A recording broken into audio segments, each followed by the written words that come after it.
There's a certain kind of silence that comes with success. Not the empty silence of loneliness, but the quiet hum of everything going exactly as it should. That was my life. Picture this, a sleek apartment in the heart of the city, floor-to-ceiling windows that framed the skyline like a painting, and mornings that began not with chaos, but with the scent of fresh coffee and soft jazz playing in the background. I had what most people would call, no, scratch that, envy. A career that didn't just pay well but actually mattered. I wasn't just another name on a business card. I built something from nothing. My company was known, respected. Some even said feared. But power means nothing if you can't enjoy it. And I did. I truly did. And then there was her. My wife. Elena. She was the kind of woman who could walk into a room and make the air feel different. Not louder, sharper. More alive. She had this way of looking at you, like she saw straight through to your thoughts, and somehow, still chose to smile. Charismatic. That word barely scratched the surface. She was intelligent, ambitious, and knew exactly how to get what she wanted. Whether it was a promotion, a deal, or simply someone's attention, she got it. We were perfect. At least, that's what everyone thought. On paper, we were the dream. The power couple. Two people who had made it. Who had everything. We hosted dinners that people talked about for weeks. Charity galas where we stood side by side, smiling for the cameras like royalty. Social media loved us. Our lives looked like pages torn from a glossy magazine. But perfection has a strange way of hiding cracks. You see, there were moments, small ones, when I'd catch her looking at her phone a little too long, or ending a call a little too quickly. There were days when she'd come home late, always with a reason, always with an explanation. Always polished. Always perfect. And I believed her. Why wouldn't I? We were happy. Weren't we?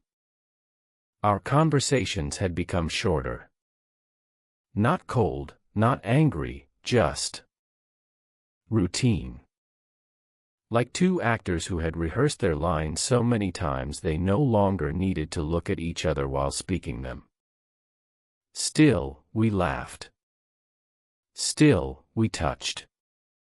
Still, we held hands in public, kissed on birthdays, and toasted to anniversaries. But sometimes, late at night, when the city lights flickered outside our window and she lay asleep beside me, I'd wonder. Was it real? Or was it just perfect? It's strange how easy it is to mistake comfort for happiness. We weren't arguing.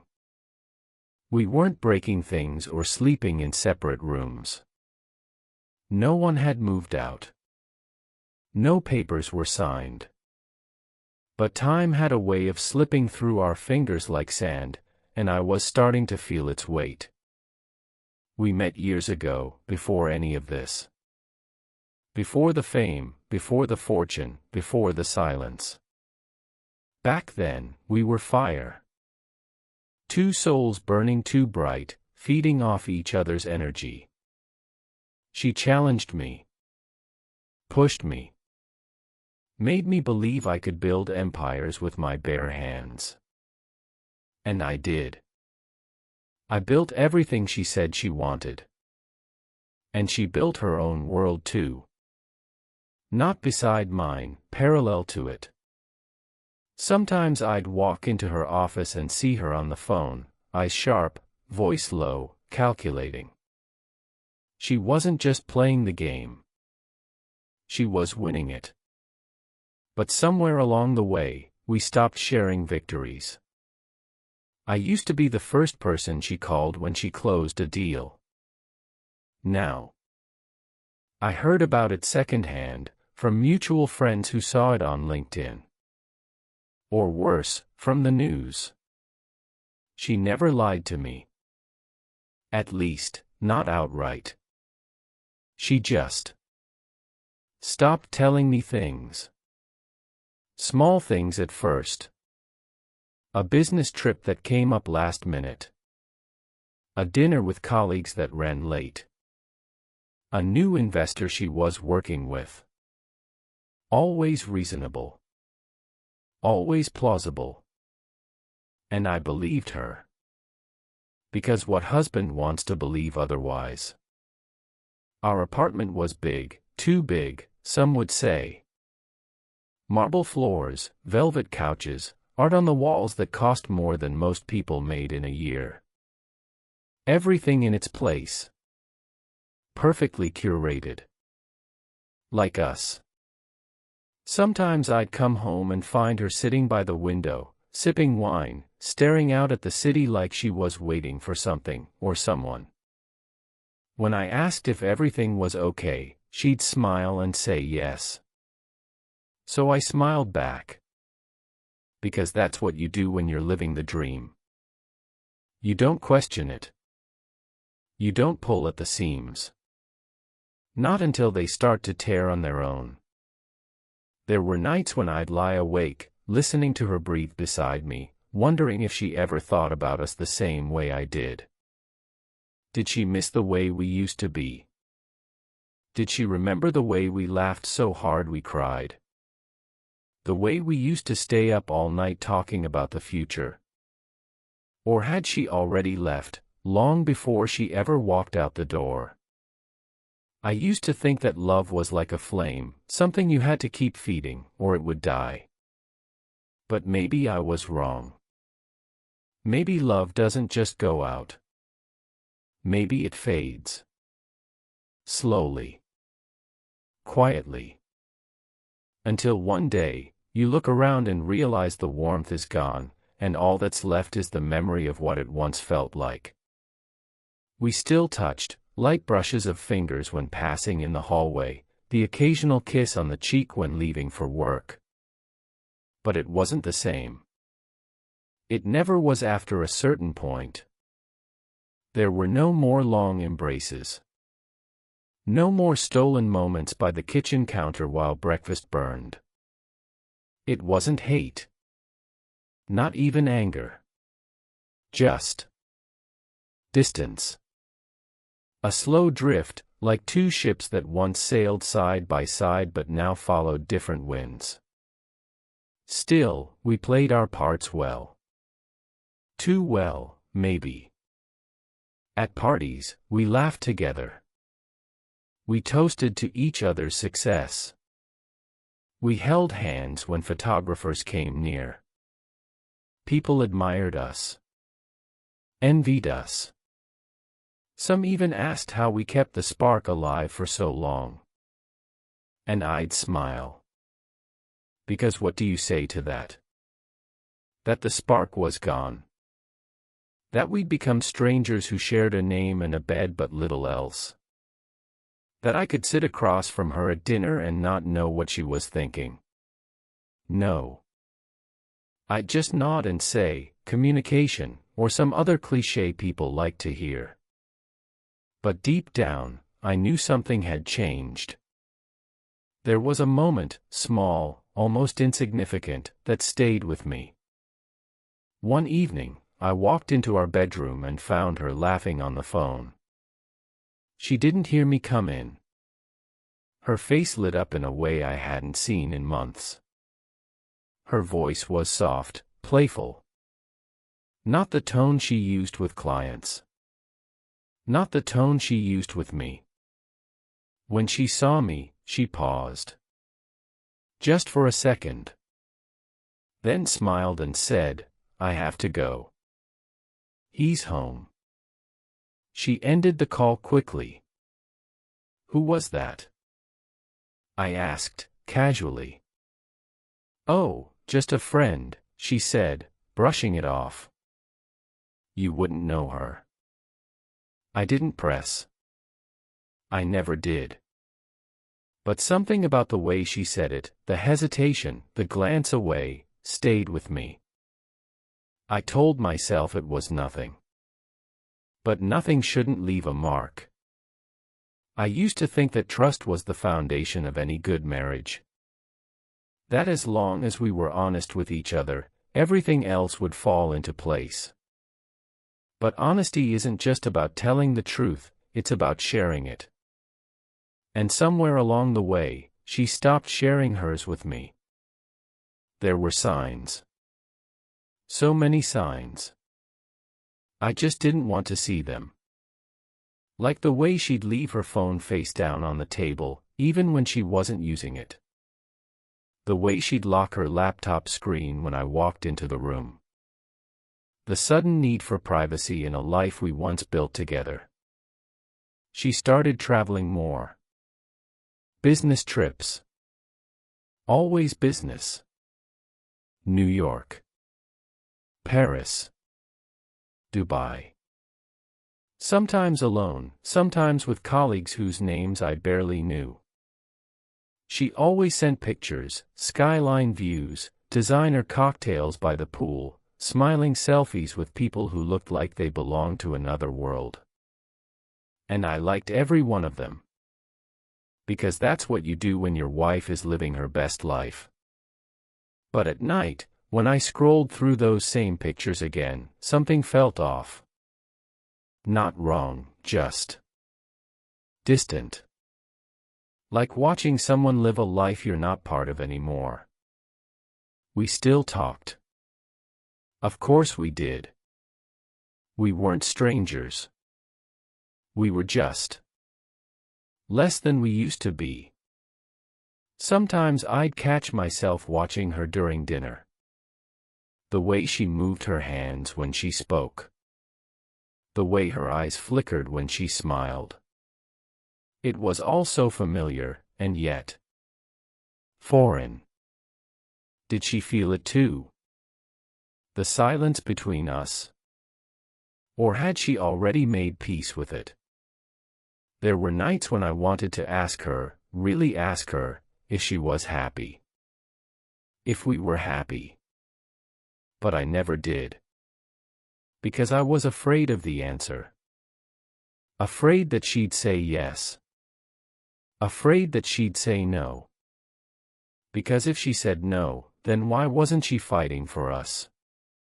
And if she said yes, then what did that make me? A man clinging to a lie he built with his own hands. Maybe. But I told myself that love doesn't just disappear. That relationships evolve. That maybe this was just a phase, something temporary, something we could work through. So I stayed. I smiled. I played my part. Because the show had to go on. And everyone was watching. We were the couple everyone wanted to be. The story people liked to tell themselves was possible. Two ambitious souls who built their empire together. Who stood side by side through every storm and came out stronger. At least, that's what they saw. What they didn't see were the quiet evenings where we sat in the same room but felt miles apart. The way she'd look at her phone more than at me. The way I'd start sentences and never finish them. They didn't see the way our silences had started to feel heavier. Like something unspoken was pressing down on us, waiting for the right moment to break free. But still, we smiled. Still, we held hands at charity events. Still, we toasted to love, to success, to forever. And maybe, just maybe, if things had gone differently, we could have kept pretending forever. But life has a cruel sense of timing. Because not long after that night, the one where I watched her laugh into the screen of her phone while I pretended not to notice, everything changed. Not with a scream. Not with a fight. Not even with a word. Just with one small discovery. One truth I wasn't ready to face. And when it hit me, I realized I had already lost her. Long before I ever decided to make her lose everything. It started with a message. Just one. A single notification that lit up her phone like a beacon in the dark. We were home that night, or at least, we were occupying the same space. She was on the couch, wrapped in silk and silence, scrolling through something I assumed was work-related. I was in my study, pretending to read reports I'd already signed off on weeks ago. I don't know what made me do it. Maybe it was the way she tensed when the sound came. Maybe it was instinct. Or maybe it was fate. She had left her phone on the kitchen counter while she stepped into the bathroom. Just for a second. Long enough for me to glance at it. Not out of suspicion, not then. Just curiosity. A fleeting thought, who could be reaching out this late? The screen lit up. Miss you already. Can't wait to see you again. That's all it said. 2 short sentences. 7 words total. But they hit me like a freight train. My stomach dropped. My breath caught somewhere between my lungs and my throat. It wasn't just the message itself, it was the tone. Intimate. Familiar. Like it wasn't the first time. Like it wouldn't be the last. I didn't want to believe it. But the feeling settled deep in my chest, cold, heavy, undeniable.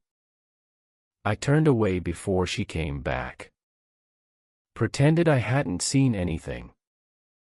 Pretended I hadn't felt the world tilt beneath my feet.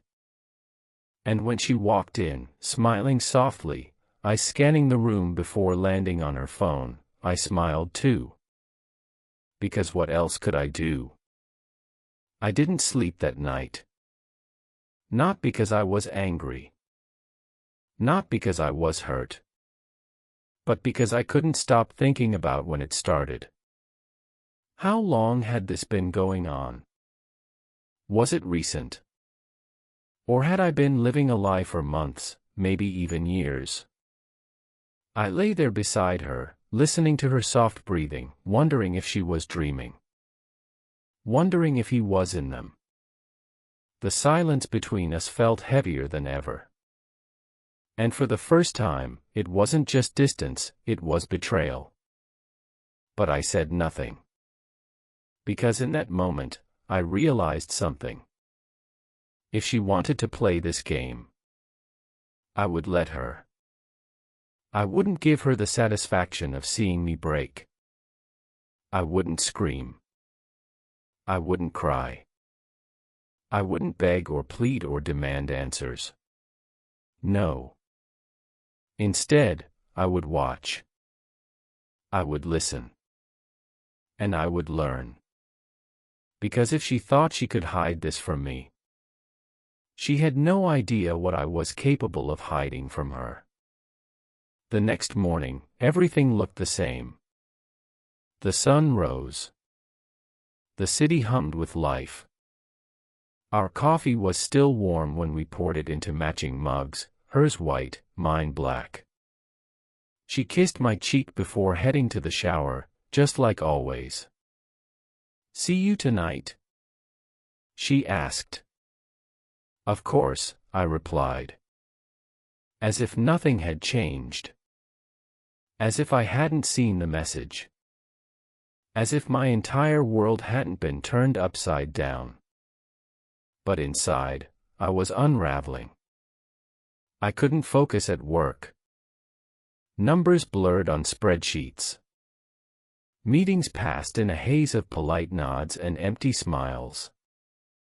People talked to me, but I wasn't really listening.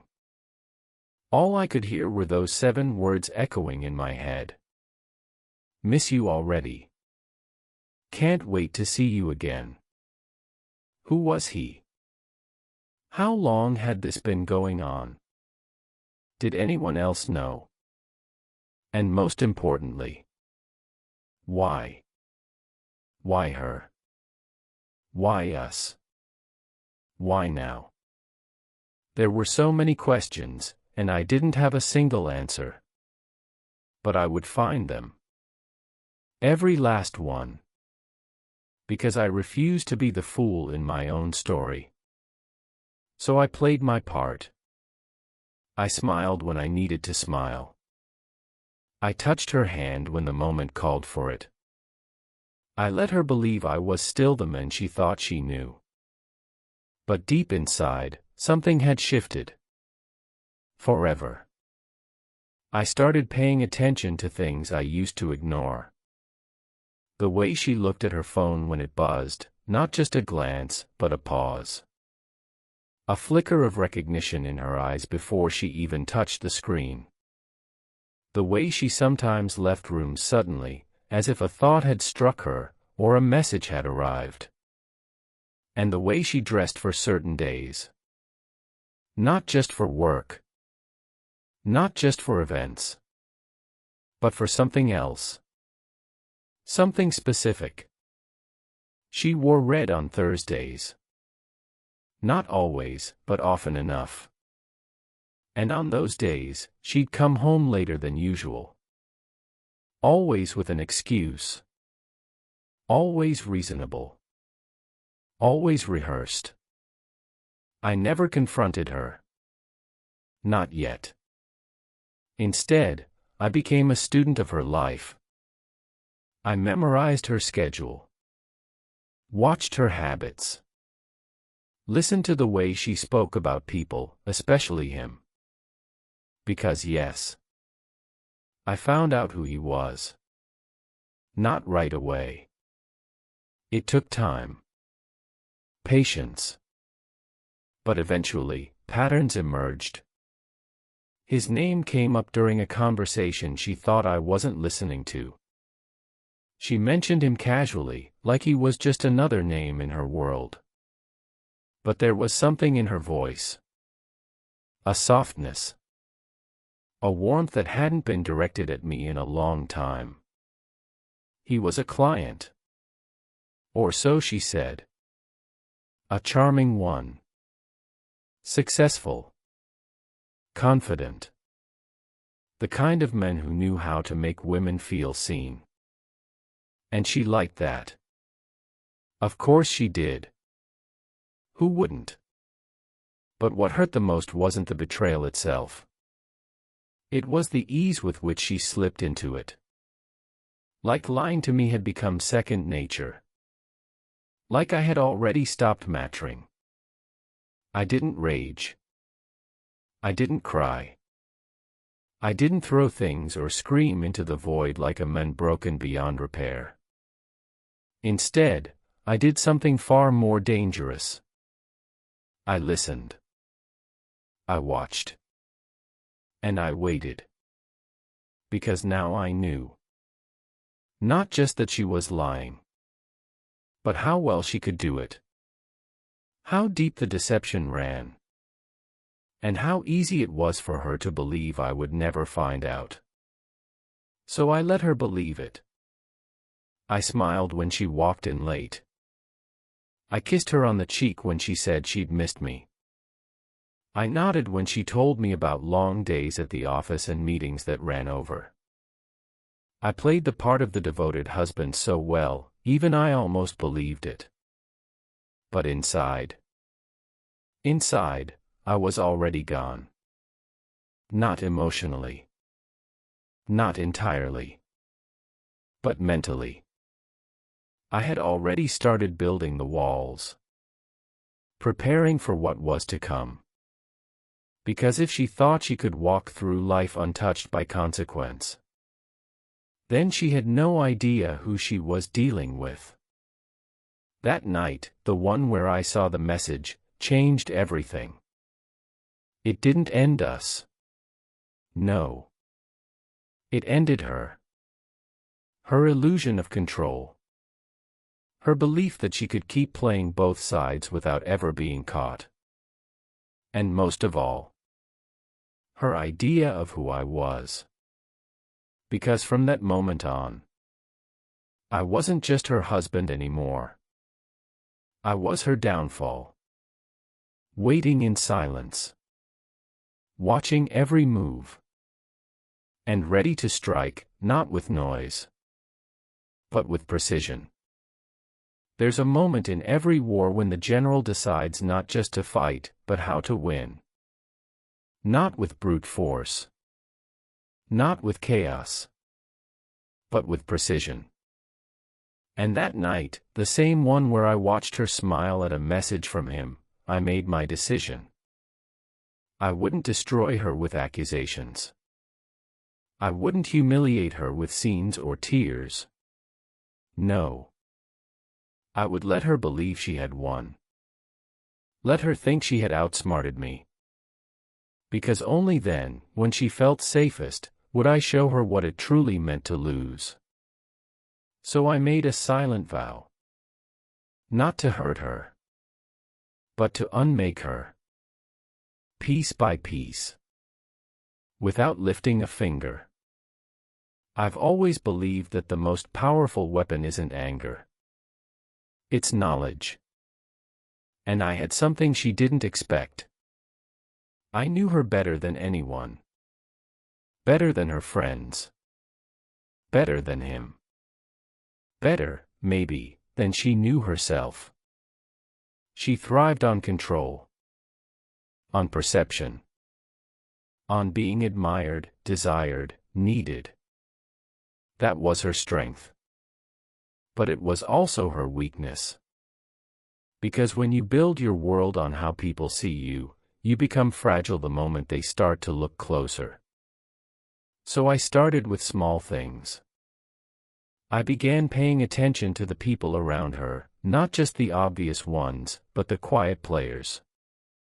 The assistant who knew her schedule. The friend who always defended her. The business partner who owed her a favor. Everyone had a role. And everyone could be moved. Like pieces on a chessboard. I didn't need to break her directly. I just needed to create the right conditions. Let the pressure build. Let the cracks form. And then, let gravity do the rest. I started with her schedule. It was easy enough to track. Meetings, lunches, late-night calls that always seemed to happen on Thursdays. I memorized every detail like a detective building a case. And that's exactly what I was doing. Building a case. Not for the court. But for everyone who thought they knew her. Her world ran on routine. On trust. On the assumption that no one would ever look closely enough to see the cracks. So I looked closer. I paid attention to the people she talked to most. The ones who always liked her posts first. The ones who showed up at the right events, said the right things, laughed at the right moments. She had built a network of influence, not just lovers, but allies. And I began to understand them. Some were loyal out of friendship. Others out of fear. And a few out of something else entirely. Guilt. Jealousy. Ambition. Everyone had something to hide. And I was going to find it. Piece by piece. Starting with the person she trusted most. Her best friend. A woman who had been by her side since college. Who toasted to her success, defended her in arguments, and always smiled when the cameras turned their way. But even the closest relationships have pressure points. And I was going to find hers. Because if I wanted to make Elena lose everything, I wouldn't do it alone. I'd let her own world turn against her. Without lifting a finger. I didn't confront her best friend right away. No. That would have been too obvious. Instead, I started with silence. With absence. I stopped attending the events where they both expected me to be. Stopped replying to group messages. Stopped smiling when she walked into the room like everything was fine. And slowly, a shift began. Elena noticed first. "Is everything okay with you and Claire?" She asked one evening, casual, almost offhand. "Oh," I said, sipping my wine. "Of course. Why wouldn't it be?" She didn't reply. Just watched me for a moment, trying to read me, like she used to do so well. But not this time. This time, I was the unreadable one. Meanwhile, I planted small doubts. Not directly. Never that. Just a pause in conversation. A subtle glance. A question left unanswered. At a dinner with mutual friends, someone mentioned a recent business deal Elena had been working on. I smiled and said, "Claire knew about it before anyone else, didn't she?" They laughed. Claire froze. Because she hadn't. And now, Elena knew that too. It was nothing. Just a seed. But seeds grow. And I had all the time in the world. Soon, the conversations between them changed. Less laughter. More hesitation. And every time Elena came home late, I made sure to ask, casually, if Claire had been there. Not accusing. Not angry. Just curious. And over time, curiosity becomes suspicion. Suspicion becomes doubt. Doubt becomes distance. And distance. Distance is the beginning of the end. It wasn't just Claire. She was only the first piece. I started looking at everyone, her colleagues, her investors, even him. The men who thought he had won. He didn't know who I was. Didn't realize that every time he smiled at her across a table or sent her a message late at night, I was watching. Studying. Learning. Because people reveal themselves in small ways. In what they say when they think no one is listening. In how they react to pressure. In who they turn to when things start to fall apart. And I wanted to know everything. What scared them. What they wanted. And most importantly, what they were willing to do to keep it. So I gave them space. Let them believe I was distracted. Let them forget I was even there. Because the best time to strike isn't when your enemy sees you coming. It's when they've stopped seeing you at all.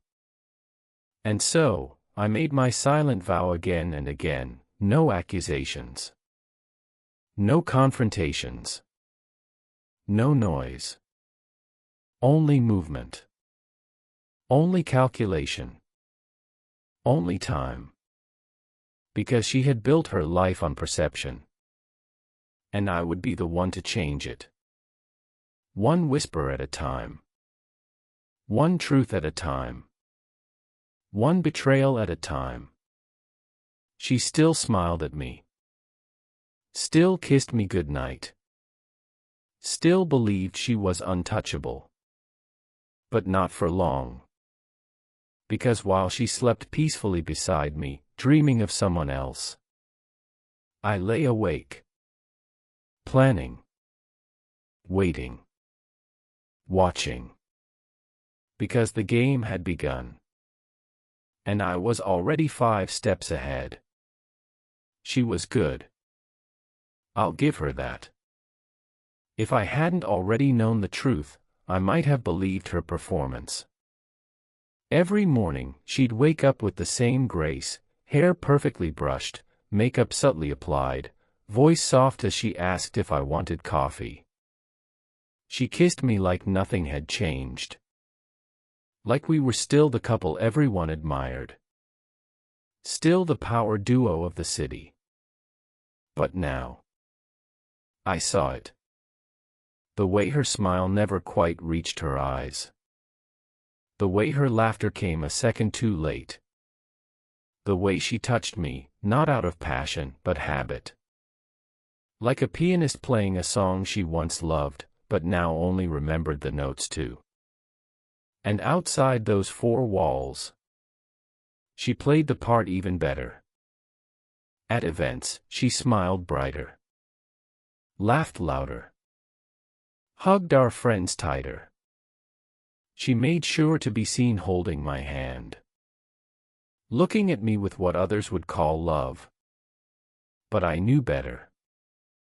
It wasn't love. It was control. Because she needed to make herself believe it too.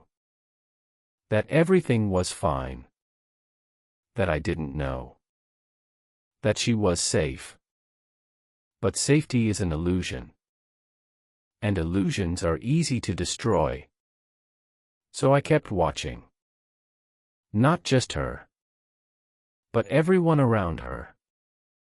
Because while she thought she was hiding from me, I was already cataloging every lie, every hesitation, every glance that lingered a second too long, and more importantly, every person who started to notice.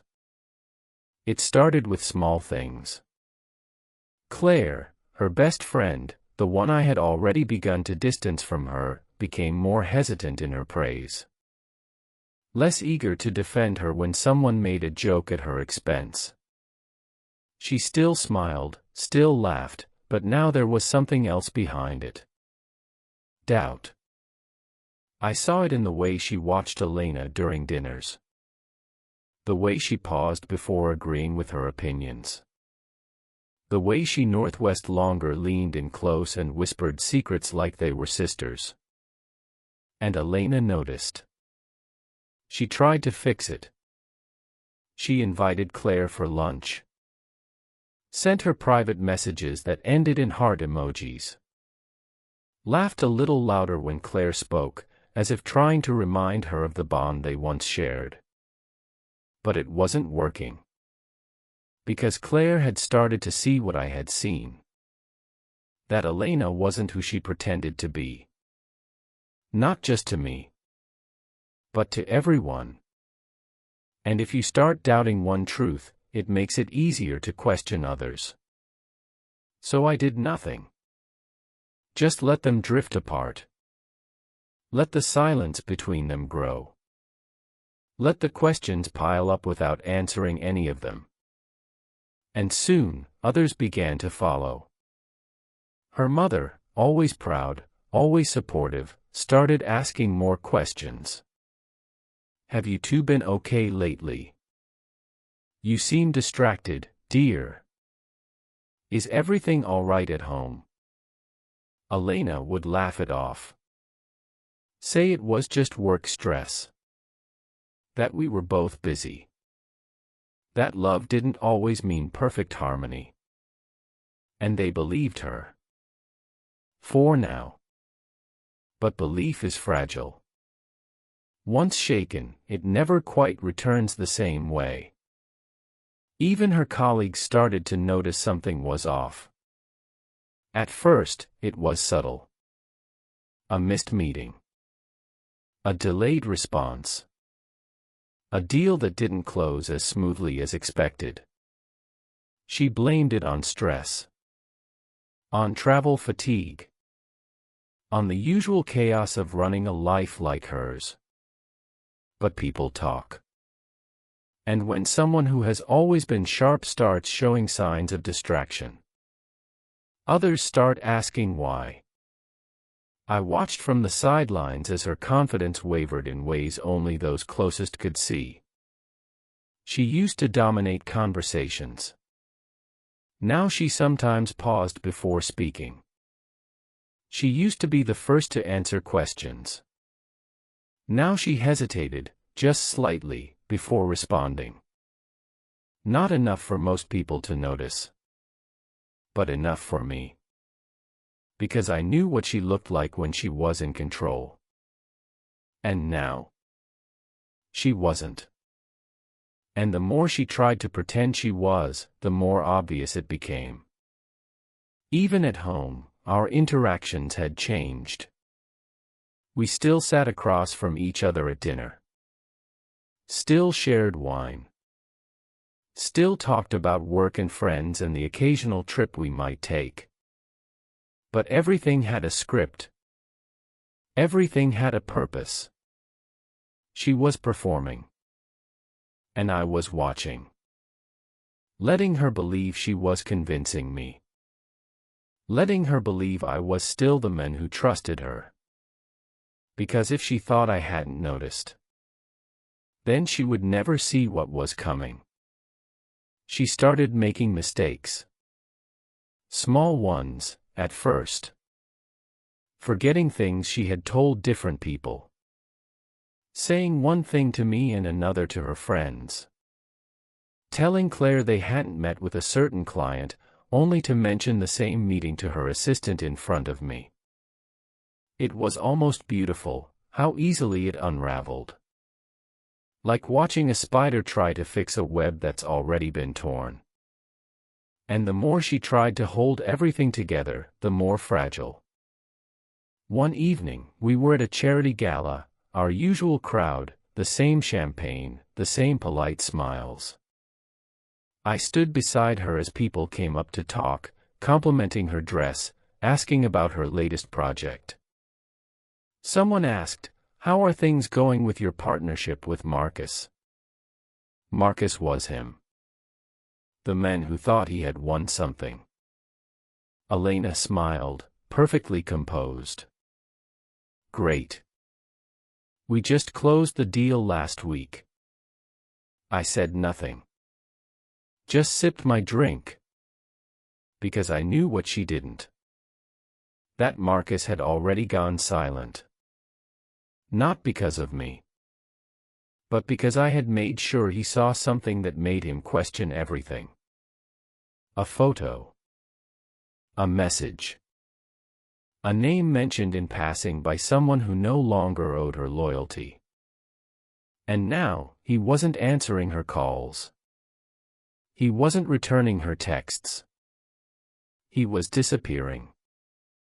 And she didn't know why. So when she told everyone we were fine, I let her say it.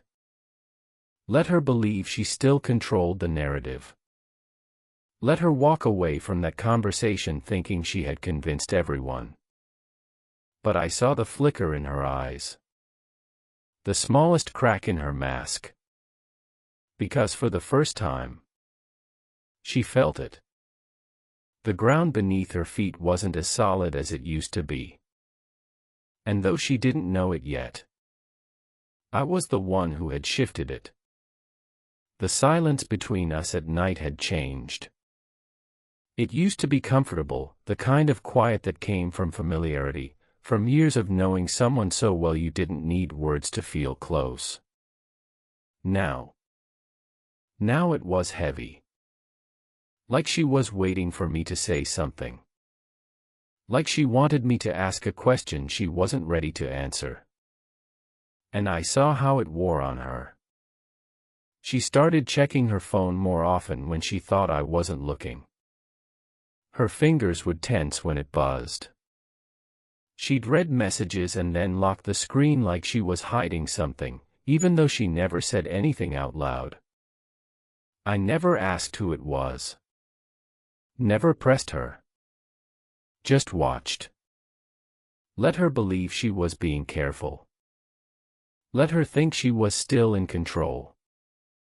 But I could see the cracks forming. Claire no longer defended her in private conversations. Marcus was pulling away. Her mother had begun asking questions she couldn't easily deflect. Even our friends, the ones who once toasted to our love, were starting to hesitate before praising our marriage. They didn't know why. They just felt it. Something was off. And slowly, they began to wonder if the perfect life we had built together was ever real at all. Elena didn't know it yet. But she was already falling. Not because I pushed her. Not because I exposed her. But because I made sure the world started seeing her the way I did. Without illusions. Without lies. Without mercy. And as I lay beside her one night, listening to her breathe while she thought I was asleep, I smiled. Because behind those closed doors, she was beginning to understand that the game had changed. And she was losing. Without me ever lifting a finger. People always say that trust is the foundation of any relationship.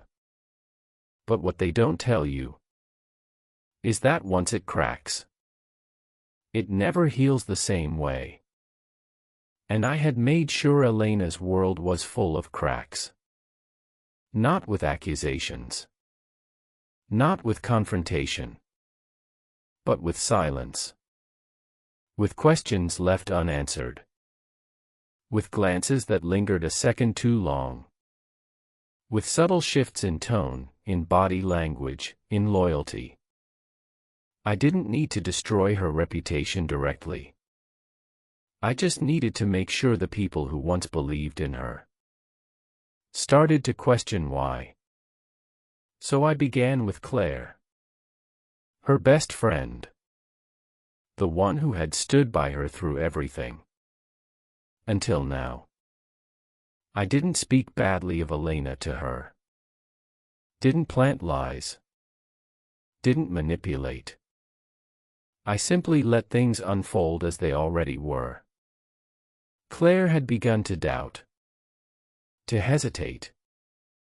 All I did was not stop it. When she asked me, "You two are okay, right?" I didn't answer immediately. Just looked at her. Let the silence stretch. Then said, "We're fine."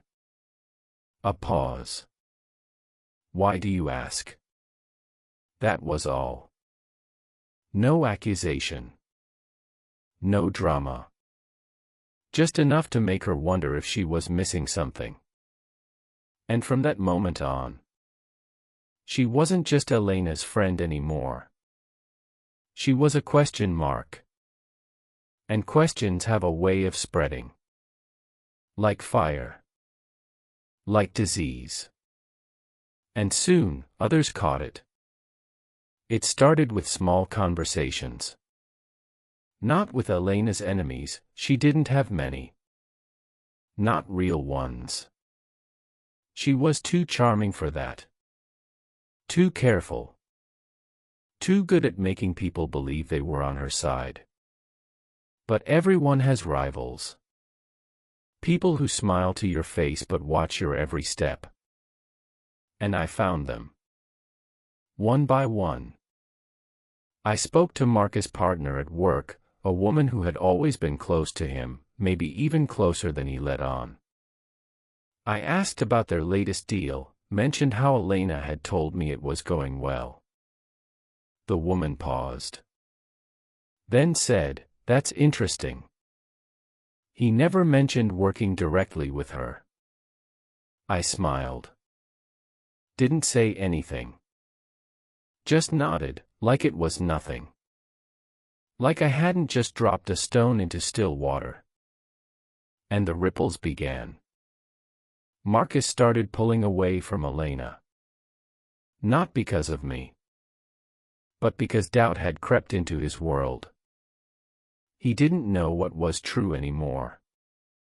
And when you're used to being in control, that kind of uncertainty feels like falling. Then there was Daniel, an old flame of Elena's from university. Someone who had always carried a torch for her, even after she married me. He was loyal to her, yes. But loyalty is fragile when you've always wanted something you couldn't have. So I gave him a reason to wonder. A photo. Nothing explicit. Just Elena laughing with another man at a bar. Late at night. Alone. I sent it to him with no message. No explanation. Just a name in the subject line. His. And waited. 2 days later, I saw him at a dinner party. He looked at her differently. Not with anger. Not with accusation. Just distance. Like someone who had finally seen the truth and wished he hadn't. And all I did was show it to him. Without lifting a finger. It wasn't just individuals who started to shift. It was the group. The people who once moved in perfect harmony around Elena now began to move at different speeds. Some faster. Some slower. And a few in opposite directions. Rumors didn't come from me. I never said a word. But I knew how to let them happen. At a dinner with mutual friends, someone mentioned Elena's recent trip to Paris. Said she had been seen there with someone other than her usual crowd. Wasn't she supposed to be with you? Someone asked me. I smiled. No, I said calmly. She went with some investors. Another pause. Then laughter, nervous, uncertain. Like they had all stepped into something they didn't understand. And that was enough. Because once a question is asked in public, it can never truly be taken back. Soon, whispers followed her like shadows. Why had she been so quiet about certain deals? Why did Marcus suddenly stop attending events where she spoke? Why did Claire no longer defend her when people made jokes? No one had proof of anything.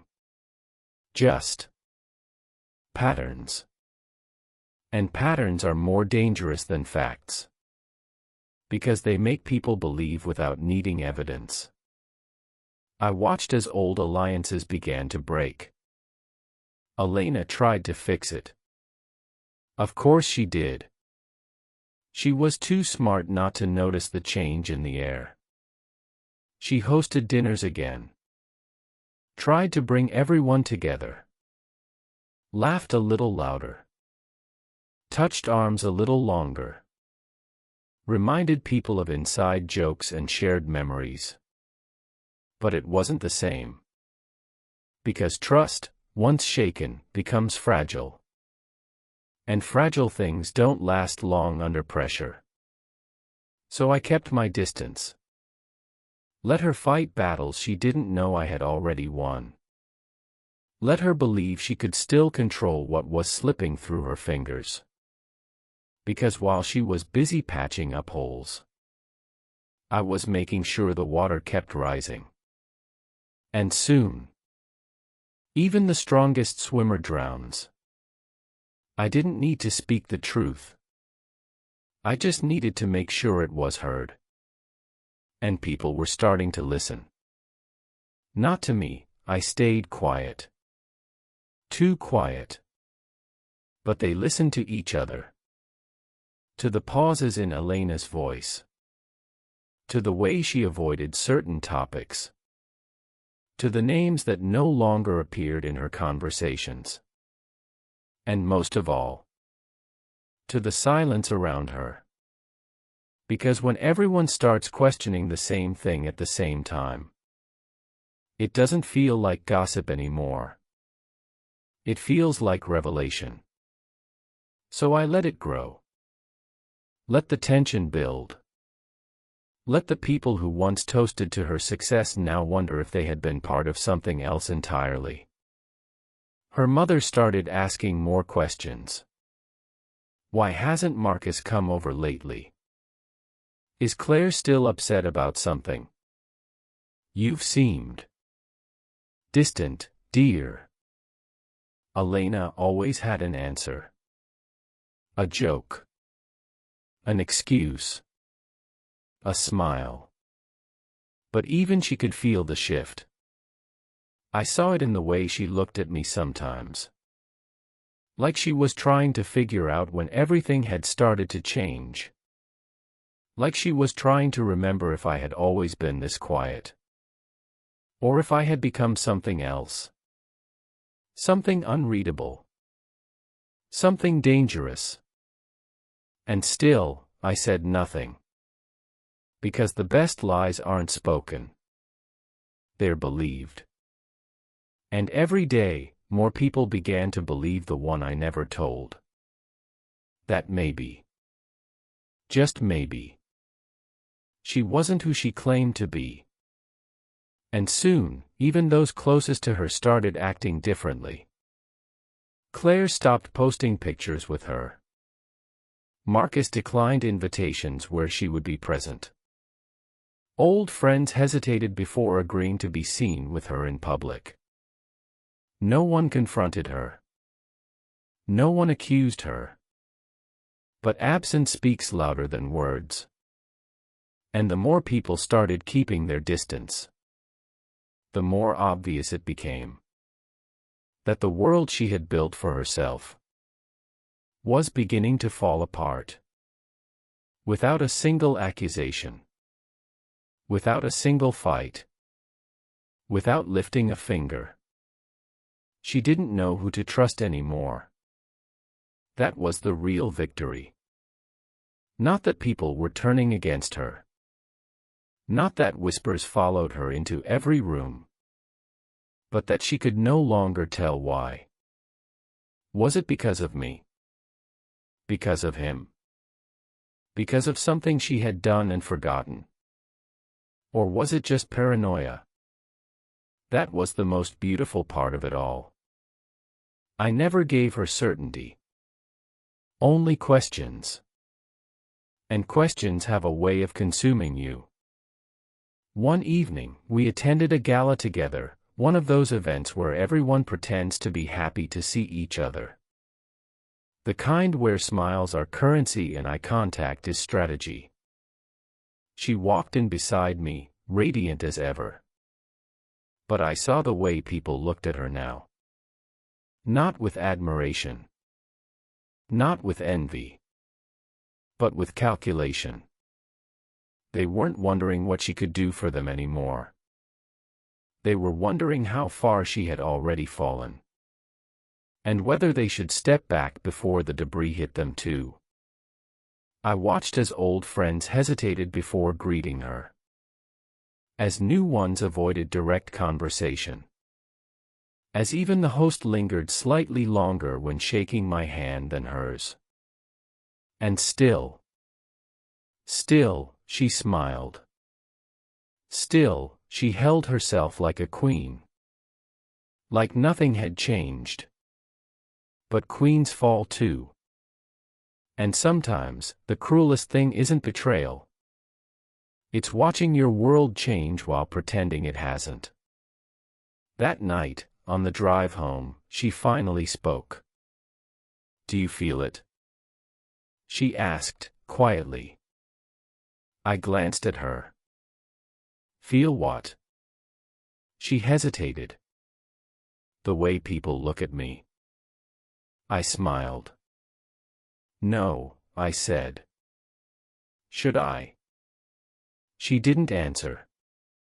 Just stared out the window. And for the first time, I saw fear in her eyes. Not anger. Not defiance. Fear. Because she was starting to understand. That she wasn't losing me. She was losing everything else. Her allies. Her image. Her control. And soon, there would be nowhere left to hide. Because the people she once trusted, they were listening now. To something greater than her words. To something she couldn't stop. To the silence around her.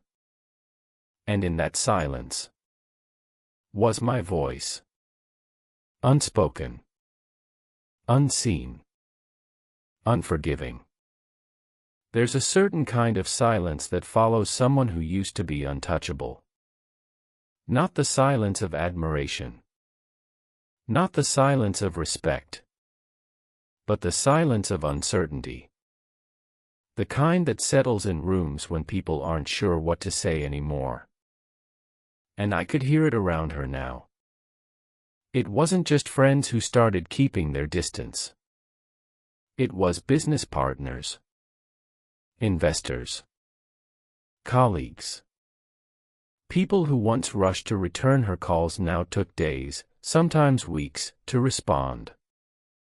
And she noticed. Of course she did. She was too smart not to.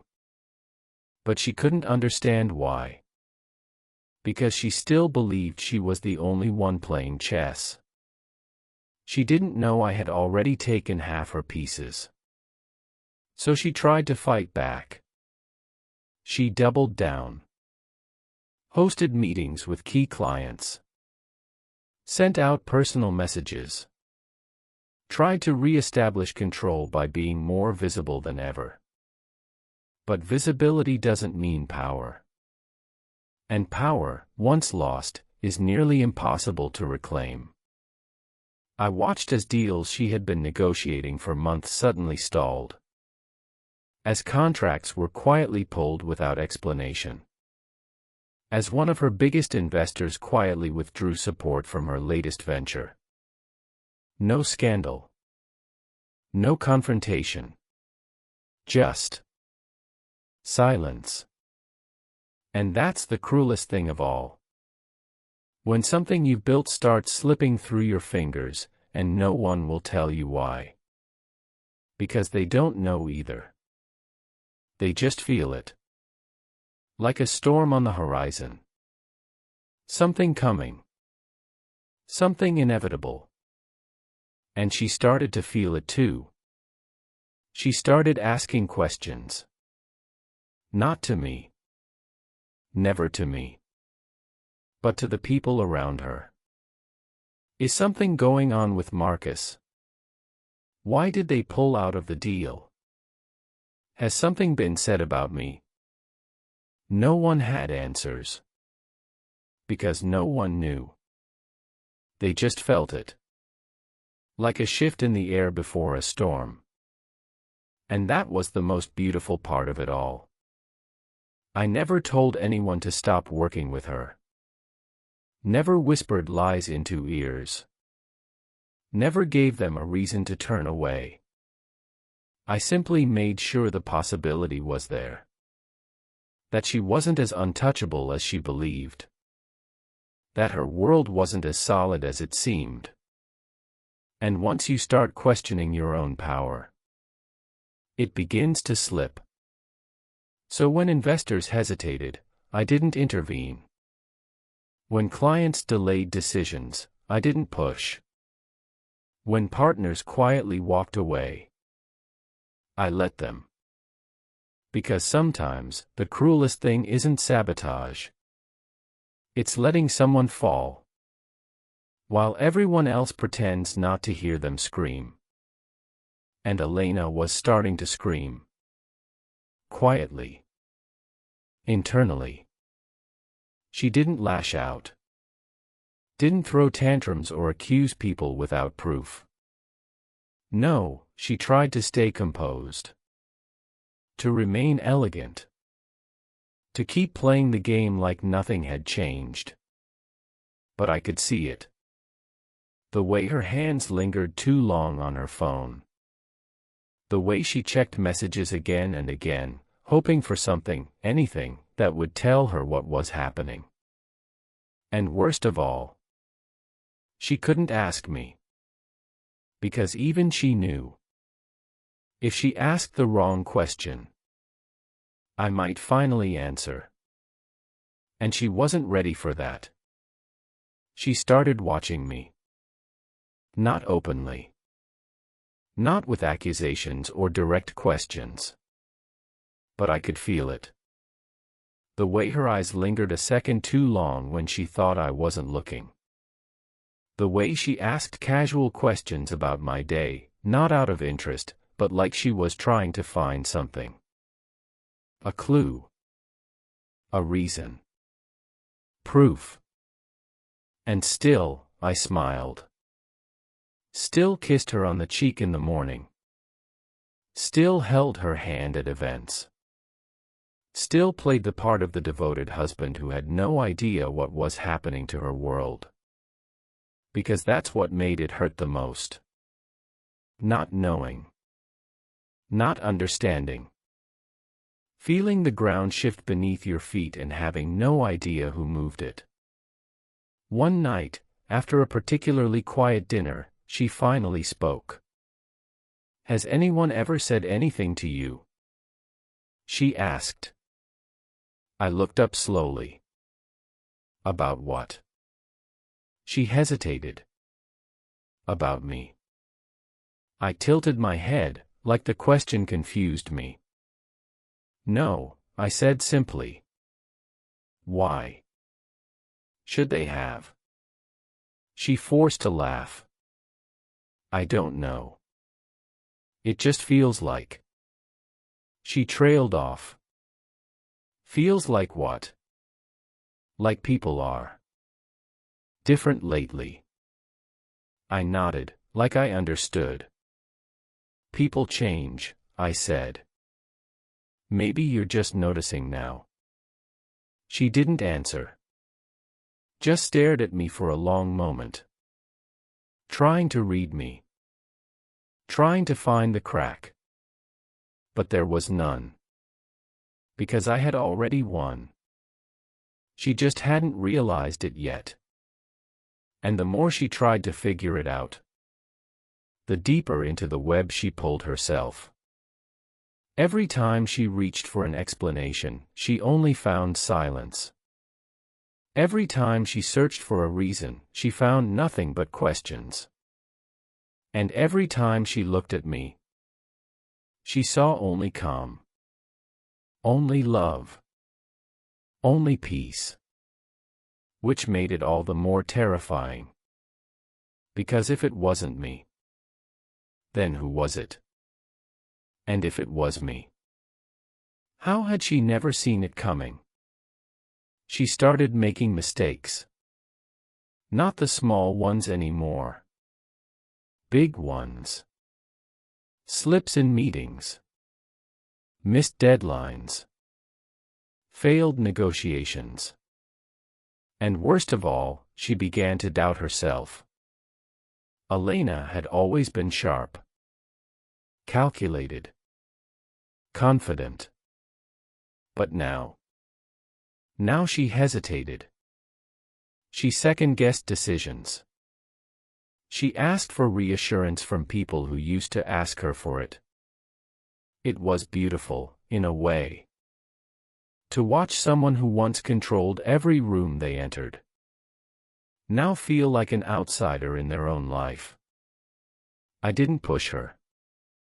I didn't whisper lies into ears or plant false evidence. I simply made sure the world around her stopped believing in her unconditionally. And when belief fades, power collapses. One evening, I came home late, later than usual. She was still up, sitting by the window with a glass of wine, staring at the city lights like they held answers. I walked over and kissed the top of her head. Long day? I asked. She nodded, but didn't look at me. You ever get the feeling? She said slowly, like everything you built isn't really yours anymore. I sat beside her. "No," I said softly. "Why would I?" She finally looked at me then. Something in her eyes had changed. Not anger. Not sadness. Just fear. Because she was starting to understand that this wasn't just bad luck. This wasn't coincidence. This was something else. And she had no idea what. Or who. And that was the sweetest part. Letting her believe she was still in control long enough to realize she never was. Because while she searched for enemies outside her circle, the real one had been beside her the entire time. Watching. Waiting. Silent. And already miles ahead. She started asking people directly. Not me. Never me. But the others. Claire. Marcus. Old friends. Even her mother. Have you heard anything about me? Has something been going around? Do you think I've done something to make people turn against me? And they all gave the same answer. No. Of course not. Because no one had said a word. No one had accused her of anything. There was no scandal. No proof. No confrontation. Just silence. And silence is the most dangerous kind of accusation. Because it makes you wonder what everyone isn't saying. So she began to dig. Looking through old messages. Rereading emails. Calling in favors. Trying to find the thread that would lead her to the truth. But every time she pulled, it only tightened around her. I watched as she became more withdrawn. Less confident in meetings. Less present at dinners. She used to command every room. Now, she walked into them like she was waiting for someone to say something. Waiting for the other shoe to drop. And still, I did nothing. No accusations. No threats. No open betrayal. Just presence. Just silence. Just the slow, quiet erosion of everything she thought was unbreakable. One night, after another long day of unanswered questions and failed negotiations, she sat across from me at dinner. She didn't touch her food. Didn't speak for several minutes. Then, finally, she looked up. "I don't understand," she said quietly.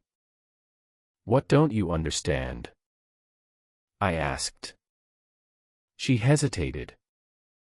"Why no one believes in me anymore?" I smiled gently. "They do," I said. "They just see things differently now." She studied my face. Looking for something. Anything. A crack. A hint. A sign. But there was none. Because by then, I wasn't just watching her fall. I was standing above the abyss. Letting her feel how deep it was. And knowing she wouldn't survive the landing. Because the web had tightened. Not with force. Not with noise. But with silence. With absence. With belief turned to doubt. And doubt turned to fear. And fear. Fear is the beginning of the end. There comes a moment in every lie when it starts to break apart. Not with one big truth. Not with a confession or an accusation. But with small cracks. A question that goes unanswered. A hesitation too long. An inconsistency no one noticed until they started looking. And now, everyone was looking. It began quietly, at first, just whispers among people who used to be closest to her. Claire and Elena's mother had a conversation that didn't end well. Nothing dramatic. Just a few words said in passing. A mention of something Elena had told each of them separately, something that couldn't have been true for both. And suddenly, trust between them wavered. I wasn't there when it happened. Didn't need to be. Because by then, I had built something far more powerful than proof. I had created doubt. And once doubt takes root, it spreads like fire through dry grass. Soon, others began to recall things too. Old promises that were never kept. Favors returned unevenly. Secrets shared and repeated. All the little manipulations she thought no one remembered. They remembered. And now, they were starting to talk. At a family dinner, one we hadn't attended together in months, someone finally said what many had already begun to think. I always wondered how much of what she says is real. No one responded immediately. But silence speaks louder than words. And that silence, it was deafening. It wasn't just her friends anymore. It was family. Her mother, once her strongest supporter, began asking harder questions. Why did you tell me one thing and your father another? You said this deal was secure. Why is it falling apart? And worst of all, are you still happy with him? Elena tried to deflect. She always did. With humor. With charm. With carefully placed silences that made people think she was protecting someone else. Not herself. But even her mother could see it now. The hesitation. The way her smile didn't quite reach her eyes. The way she avoided answering directly.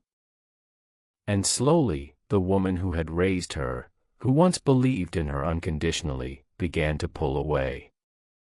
Not with anger. Not with confrontation. But with distance.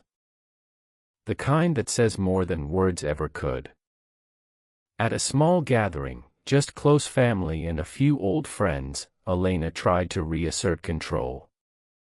She laughed louder than usual. Touched arms. Reminded everyone of shared memories. But something had changed. People no longer leaned in when she spoke. They watched her.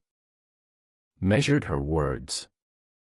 Waited for the cracks to show again. And they always did. Because lies don't just fall apart all at once. They unravel. Piece by piece. Thread by thread. Until there's nothing left but the truth beneath.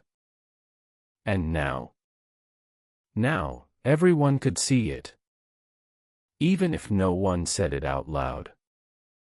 It started with something small. A message from someone no one had heard from in years. An old business partner, someone Elena had once worked with before she built her own company. He sent a simple post online. Not an accusation. Not even an attack. Just a question. I wonder what happened to that deal she promised would close. Funny how it vanished the moment she left. That was all. Just one sentence. But it landed like a stone dropped into still water. And the ripple spread fast. Old emails surfaced. Not from me. From her. Messages where she had taken credit for deals she hadn't closed alone. Where she had subtly undermined others to make herself look stronger. Where she had made promises she never intended to keep. And now people were reading them again. With new eyes. With new suspicion. Claire was the first to confront her directly. Not about the affair. Not yet. But about something older. Something buried. "You told me you helped me get that promotion," she said one night after a dinner that had gone quiet too quickly. Elena smiled, trying to play it off. "I did." Claire didn't return the smile. "No. You didn't. I just found out who really did." Silence fell over the table. No one spoke. But the damage was done. Because now, not only did they doubt her love life, they doubted her entire past. Her achievements. Her loyalty. Her integrity. And worst of all, they doubted each other. Because if she had lied to them all this time, then who else had been lying too? The worst part of being exposed isn't the truth coming out. It's watching people decide they no longer want to be associated with you. Even if nothing is proven. Even if no one says it outright. People began distancing themselves not because they knew what she had done, but because they feared what others might think. Claire stopped posting pictures with her. Marcus stopped showing up at events where she would be present. Her mother started making excuses for why she couldn't attend dinners. And slowly, Elena realized something terrifying: she was being erased. Not with scandal. Not with confrontation. But with silence. At a charity gala, one we used to dominate every year, I watched as she walked into the room. Used to be that when she entered, heads turned. Now, they looked. Then looked away. Like she was someone familiar but no longer important. Someone who had once mattered, but now carried too much uncertainty to be near. I stood beside her as people passed us by. No greetings. No warm smiles. Just polite nods and quick exits. And still, she smiled. Still held herself like a queen. Still tried to pretend the world hadn't changed. But queens fall too. And sometimes, the cruelest thing isn't losing your crown. It's realizing no one noticed it slipping from your head. Later that night, as we drove home, she finally spoke. "They don't believe in me anymore," she said quietly. I didn't answer right away. Let the silence stretch. Then said, "Maybe they just see things differently now." She turned to look at me. Searching my face. Looking for something. Anything. But there was nothing. Only calm. Only distance.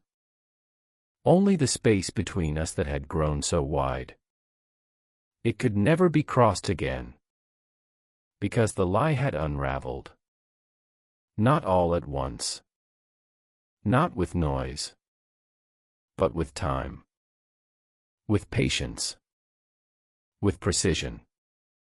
And now, everyone could see the truth beneath. Even if no one dared say it out loud. She started sleeping in a different room. Not because we fought. Not because she asked. But because she needed space to think. Or maybe just space to fall apart without me watching. And I let her. Because by then, there was no need to push anymore. The weight of her own world was enough. One morning, I found an old notebook on the kitchen counter, hers. She must have forgotten it when she left for work. I didn't open it right away. Just held it for a moment, feeling its weight in my hands. Then I flipped through it. Page after page of names. Meetings. Ideas. Plans. And then a single line, written in the middle of an otherwise blank page: I don't know who I am without their belief in me. That was the most honest thing she had written in years. Maybe ever. Because that's what had broken her. Not the affair being discovered. Not the deals falling apart. Not even the silence from those closest to her. It was the loss of certainty. The realization that everything she built, her power, her image, her influence, only existed as long as others chose to see it. And now? Now they were choosing not to. Even at work, people began to treat her differently. Colleagues who once waited for her approval now made decisions without her. Investors stopped inviting her into negotiations. Old mentors stopped returning her calls. And still, she tried. She tried to smile. She tried to pretend. She tried to remind them all who she used to be. But memory is not loyalty. And nostalgia is not belief.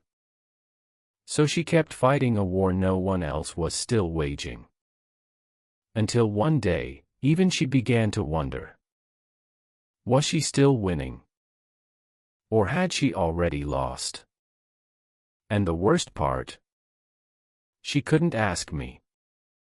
Because if she did, I might finally tell her the truth. That none of this happened by accident. That no scandal broke her. No betrayal exposed her. No enemy stood against her. Only silence. Only time. Only me. Watching. Waiting. Letting her fall. Without lifting a finger. There's a silence that comes after the storm. Not the silence of peace. Not the silence of relief. But the silence of nothing left to lose. That was the silence she lived in now. I could see it in her eyes every time she looked at me. Not anger. Not sadness. Just emptiness. She had lost everything. Not all at once. Not with one scandal or one confrontation. But piece by piece. Like sand slipping through fingers. Her friends. Gone. Not because they hated her. Because they no longer believed in her. Her family. Distant. Not because they stopped loving her. But because they didn't know who she was anymore. Her business. Faltering. Not because of bad deals. But because no one wanted to be associated with someone whose name now carried doubt. And him. The man who thought he had won something from me. He had disappeared. Not out of fear. But out of shame. Because when you realize you were never more than a pawn in someone else's game, you don't want to stay around for the end. And I was already gone. Not physically. Not legally. But emotionally. She knew it. I knew it. We both did. But neither of us said it. Not yet. She started asking questions again. Not to others this time. Just to me. Quiet ones. Did you know? She asked one night, voice barely above a whisper. I didn't look up from my book. Know what? That this would happen. I turned the page slowly. No, I said. I just knew it could. She didn't respond. Just sat there, watching me like I was a stranger in her own home. And maybe I was. Because by then, I wasn't her husband anymore. I was her past. Her mistake. Her reckoning. One evening, she came home late, later than usual. Her eyes were red, not from crying, but from exhaustion. The kind that comes from fighting a battle no one else is still fighting. She stood in front of me and said, "They all left." I looked at her. I know. She swallowed hard. Why? I didn't answer right away. Let the silence stretch. Then said, because they saw what I already knew. She searched my face for something, anger, pain, regret. But there was none. Only calm. Only distance. Only finality. And suddenly, she understood. It hadn't been a scandal. It hadn't been coincidence. It hadn't been bad luck. It had been me. All along. Not with accusations. Not with confrontation. Not with violence. But with silence. With patience. With precision. And now. Now she was standing alone in a world she once ruled. Because she had thought I wouldn't fight back. She had thought I wouldn't see her for what she had become. She had thought I would stay beside her, smiling through the lies. But she had forgotten one thing. The quietest men are often the most dangerous. Because when they finally decide to act, you never see it coming. She didn't lash out. Didn't scream or cry or throw things like someone clinging to the last pieces of control. No. She just looked at me. And for the first time in years, she saw me. Not the man she thought I was. Not the husband who smiled through silence. But the one who had watched her fall. And never reached out to catch her. I didn't think you'd do this, she said quietly. I tilted my head. Do what? She hesitated. This.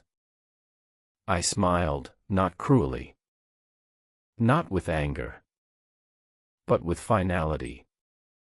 I told you once, I said, that I wouldn't fight you with words.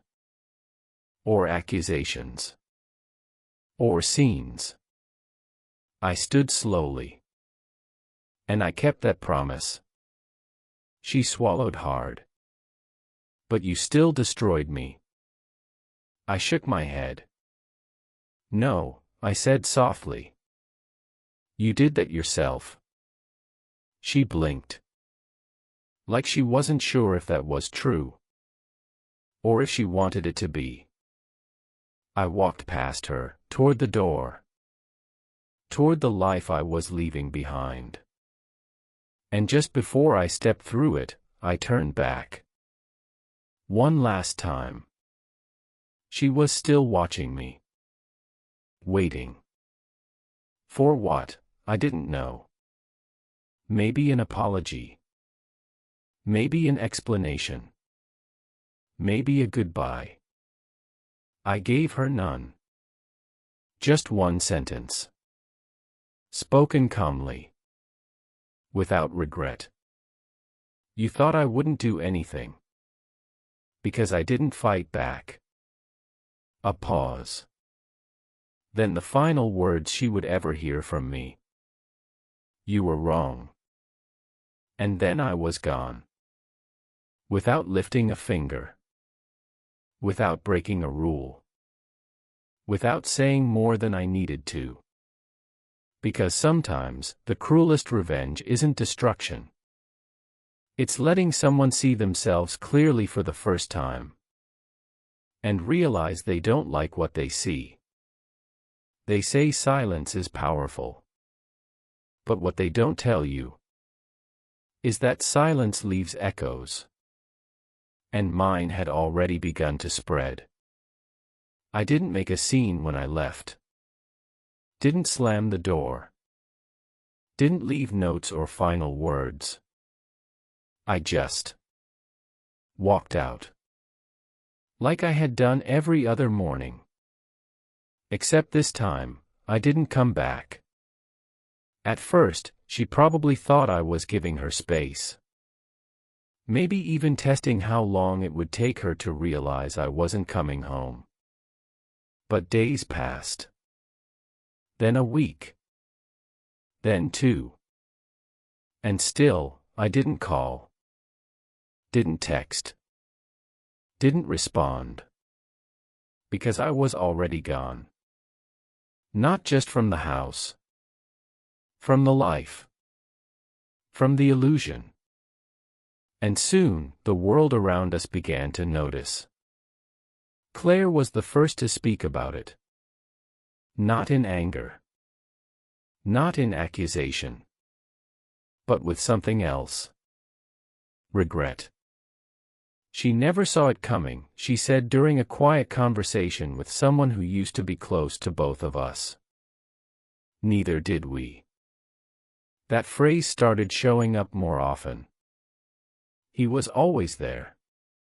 But no one ever saw him. She thought he wouldn't do anything. But he did the worst thing possible. He made her disappear. And that was the truth no one wanted to admit. Because I hadn't taken anything from her. I hadn't ruined her name. Hadn't exposed her secrets. Hadn't written a single word against her. No. I had simply made sure the world stopped believing in her. Without lifting a finger.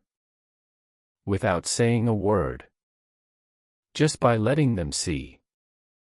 Letting them question. Letting them feel. And once belief fades, there's nothing left to fight for. People talk. That's what they do. Especially when something doesn't make sense. And to them, I didn't make sense. I wasn't the angry husband. I wasn't the broken man. I wasn't the victim. I was just gone. And that confused them more than anything else could have. Claire tried to reach out at first. Not to me. To others. Trying to piece together how it had all happened. She didn't lose because of a scandal, she said once, during a conversation she thought no one else was paying attention to. She lost because no one believed in her anymore. And that was the truth. The quietest kind of death. Not with fire. Not with fury. But with fading belief. Marcus started talking too. Not about the affair. Not about the lies. But about me. About how calm I had always been. How I never raised my voice. How I never seemed surprised by anything. She thought he was weak, he said to someone at a bar one night. But he was always the strongest one in the room. And slowly, people began to realize it. Not all at once. Not loudly. But in whispers. In memories. In moments they had dismissed at the time. They remembered how I smiled when she laughed. How I listened when she spoke. How I never argued, even when she gave me every reason to. And now. Now they understood why. Because I wasn't silent out of weakness. I was silent out of control. And that made all the difference. I didn't look back. Not at the house. Not at the life. Not even at her. Because what was there to see? A woman who had once believed she controlled everything. A marriage that had become nothing more than memory. A name that now carried questions instead of admiration. No. There was nothing left for me there. So I walked away. Quietly. Completely. And in doing so, I became something else. Not a victim. Not an avenger. But a man who had chosen silence over noise. Control over chaos. Patience over rage. And in the end, that made all the difference. People began to speak about me differently. Not with anger. Not with pity. But with something close to respect. She never understood him, Claire said once, during a conversation that reached me through someone else's story. No one did, someone replied. And that's why he won. And they were right. Because power isn't always loud. Sometimes it's the calm before the storm. The quiet that makes people uneasy. The presence that doesn't need to prove itself. And I had been all of that. Without them ever realizing it. Even her mother asked about me once. Not out of concern. Not out of guilt. But out of curiosity. She thought he wouldn't do anything, she said quietly. And someone answered, he did the only thing she couldn't survive. Letting go. Without a word. Without a fight. Just silence. The kind that echoes forever. I used to think that winning meant making her feel what I had felt. Pain. Loss. Betrayal. But I was wrong. Winning wasn't about making her suffer. It was about making her see. See the silence she ignored. See the men she underestimated. See the life she destroyed, not just mine, but her own. And in the end, she did. Not because I told her. Not because I showed her. But because she looked around one day and realized no one was standing beside her anymore. And the worst part, it wasn't hatred that made them leave. It wasn't anger. It wasn't scandal. It was simply belief turning to doubt. Doubt turning to distance. Distance turning to absence. And that's the cruelest thing anyone can face. To realize you were never as untouchable as you thought. That everything you built only stood because others chose to believe in it. And once they stop, there's nothing left to hold it up. So yes, she lost everything. Her friends. Her family. Her business. Him. Even herself. But me. I didn't win. Not really. Because I lost something too. The man I used to be.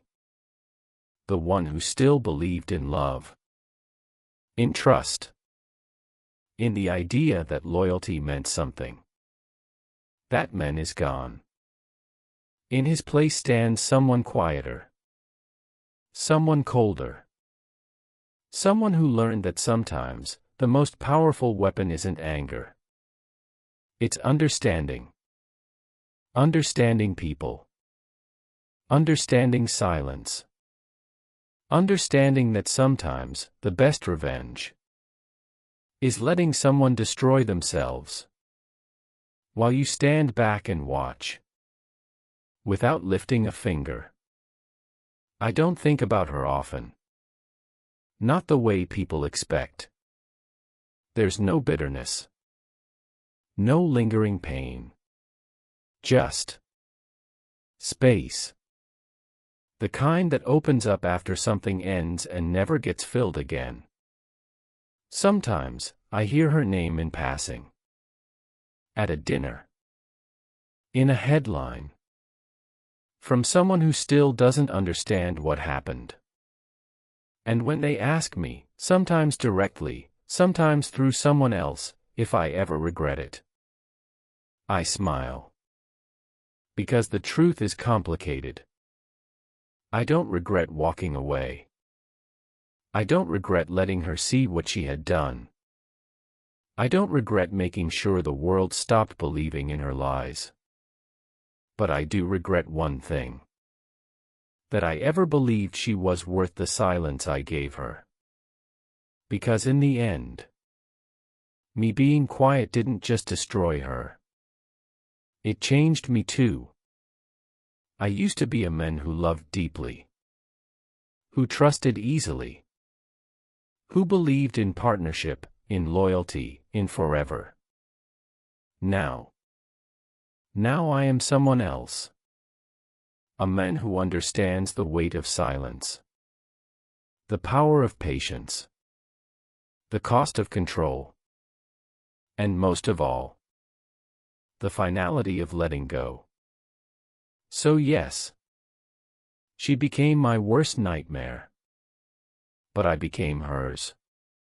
Without lifting a finger. Without breaking a promise. Without saying more than I needed to. And now the echoes remain. Of her fall. Of my rise. Of everything we were. And everything we lost. Because some stories don't end with forgiveness. Some end with understanding. Understanding that not all love lasts. That not all trust is deserved. That not all silence is weakness. And that sometimes the cruelest revenge isn't destruction. It's simply walking away. And letting the silence speak for itself.